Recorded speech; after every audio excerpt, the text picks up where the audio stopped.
Assalamualaikum warahmatullahi wabarakatuh. Saya Muhammad Amirul Siddiq bin Ambia 276592 dari Ijazah Sarjana Muda Pengurusan Awam dengan kepujian sesi Julai 2020. Topik perbincangan pada hari ini membincangkan tentang teori pengurusan klasik Henry Fayol.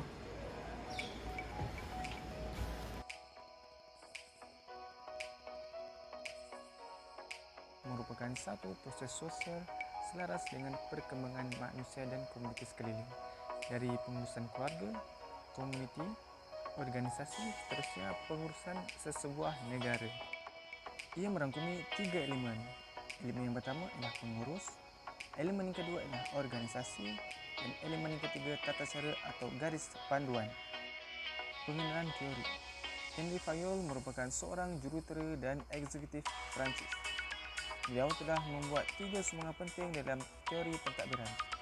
Beliau juga diberi gelaran Bapa Pemikiran Pengurusan. Yang pertama, Henry Fayol telah membezakan antara kemahiran teknikal dan kemahiran pengurusan. Keduanya, beliau telah menelpasi fungsi-fungsi pengurusan yang khusus. Dan ketiga, beliau telah mencadangkan 14 prinsip pengurusan. Kemahiran teknik dan kemahiran pengurusan yang diasaskan oleh Henry Fayol. Yang pertama, teknik iaitu pengeluaran dan pembuatan. Yang kedua adalah komision iaitu pengeluaran, jualan dan pertukaran. Yang ketiga adalah keuangan iaitu penggunaan modal dan optimum. Seterusnya, keselamatan iaitu melindungi harta dan manusia. Yang kelima iaitu perakaunan, kos, kunci kira-kira, statistik dan mengira stok atau audit. Yang keenam iaitu mengurus, iaitu perancangan, penyusunan, pengarahan, penyelarasan dan kawalan. Di dalam teori Henry Fayol ini, terdapat beberapa sumbangan dalam bidang komunikasi. Yang pertama adalah pembahagian kerja. Pengkhususan menggalakkan peningkatan berterusan, kedua-duanya dari segi kemahiran dan kaedah. Pihak berkuasa, hak untuk memberi arahan dan kuasa untuk menghendaki ketaatan. Yang ketiga adalah disiplin. Sebuah organisasi yang berjaya memerlukan usaha bersama semua kaki tangan. Pekerja mestilah mematuhi, tetapi ini adalah dua sisi. Mereka hanya akan mematuhi jika pengurusan memainkan peranan mereka dengan menyediakan kepimpinan yang baik. Unit perintah pekerja harus mempunyai satu bos tanpa lain-lain arahan yang bercanggah. Seterusnya, bidang kuasa iaitu hierarki perlu perpaduan arah. Yang terakhir, esprit de corps. Pengurusan harus memupuk keharmonian, perpaduan dan semangat di kalangan kaki tangan organisasi.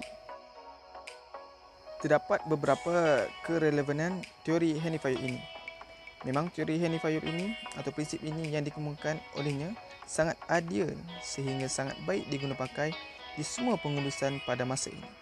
Namun, pada hakikatnya mungkin boleh diterapkan beberapa prinsip sahaja dari semua prinsip yang ada.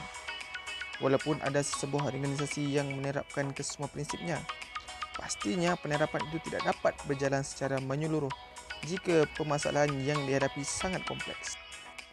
Terdapat beberapa kekurangan di dalam teori Henry Fayol ini. Antara yang pertama adalah ia hanya mengakui organisasi formal dan hanya menumpukan pada struktur organisasi sahaja.